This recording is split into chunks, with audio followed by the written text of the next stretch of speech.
Lakad lang tayo. Wala tayong ibang gagawin dito kundi ang maglakad. Lakad, lakad, lakad.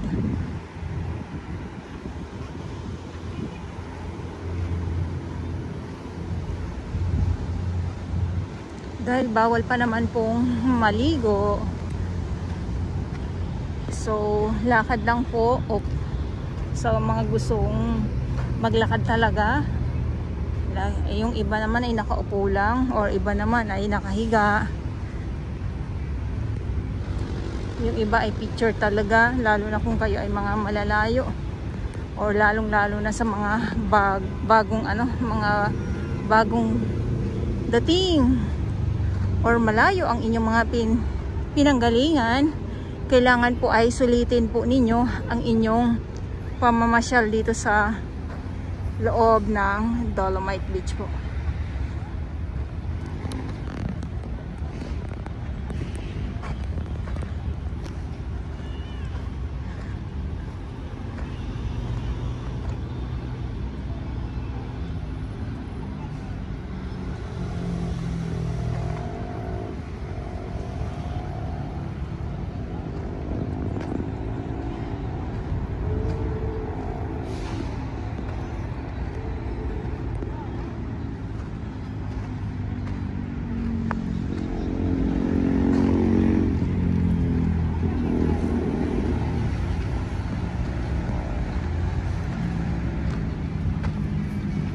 So lakad muna tayo dito, ha.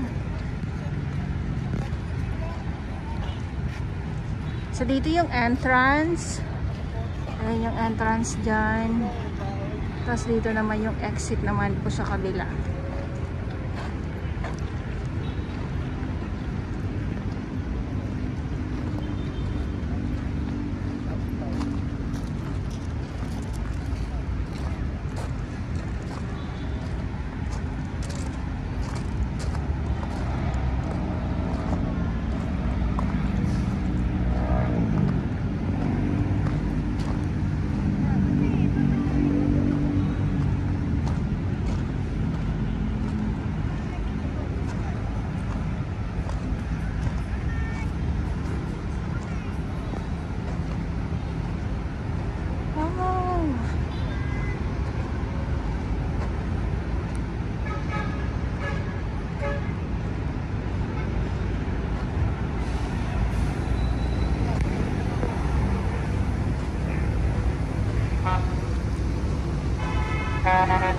Wow!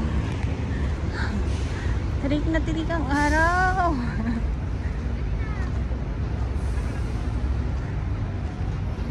Marami na.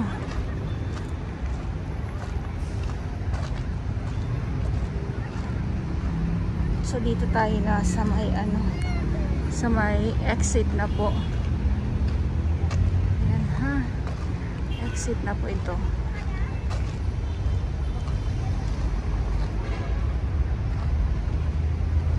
Dito muna tayo. Tapos konting pahinga. Konting pahinga lang po.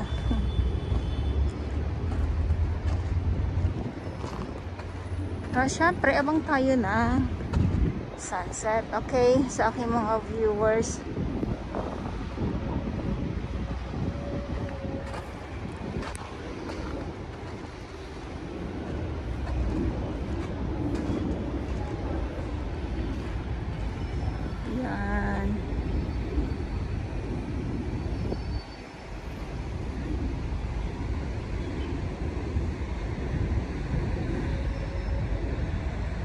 Wow. Ayan o, siharing araw. Siharing araw.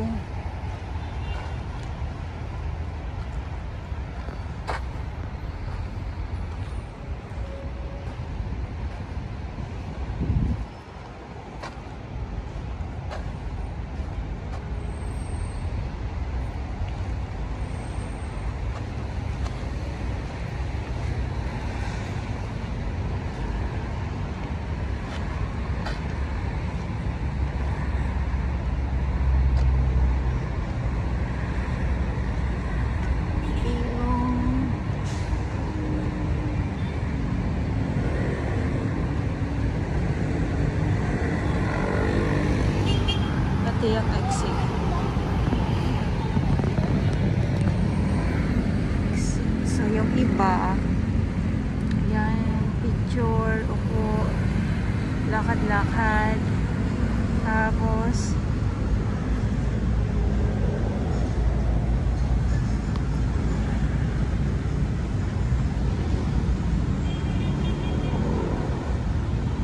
higa, or yung iba naman ay talaga naman nagbababad sila sa sa init, lalo na pag lalo na pag mga foreigner, talagang sila, talagang babad talaga sila sa init. Kasi nga syempre okay ta sa kanila yung sobrang init, kasi ganun sa lugar nila eh, halos talagang nagbibilad sila. Tayo minsan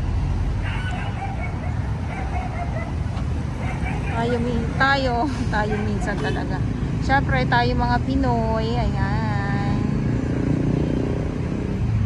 hindi tayo mahilig magbilad sa kasagsagan ng tirik ng araw. May mga iba na, diba, ay halos hindi lumalabas ng bahay, yung mga ganyan, or kung hindi naman, ayaw lang talaga nila sa sa araw, hindi nila yung magbilad sa kasagsagan ng tirik ng araw. Okay, so dito muna tayo, at sabi ko nga po ay mag-aabang ako ng sunset. Nandito tayo ngayon sa pinakadulo ng 500 meters ng Dolomite Beach. Ayan, 500 meters. So, nandito tayo sa, itong view na to ay yung gray sand, na kung saan naman po ay walang itinambak dito na Dolomite sand. Sa aking mga viewers, lalong-lalo na sa mga hindi po nakakaalam, wala pong Dolomite sand na nilagay dito. So, dito naman ang Remedios, then papunta ng Manila Yacht Club, na kung saan ay nandyan ang ating DPS Mandaragat araw-araw naman po. Ang linaw, walang mga kalat akong nakikita, nakakatuwa, natutuwa po ako pag yung mga ganito, masarap sa mata tingnan.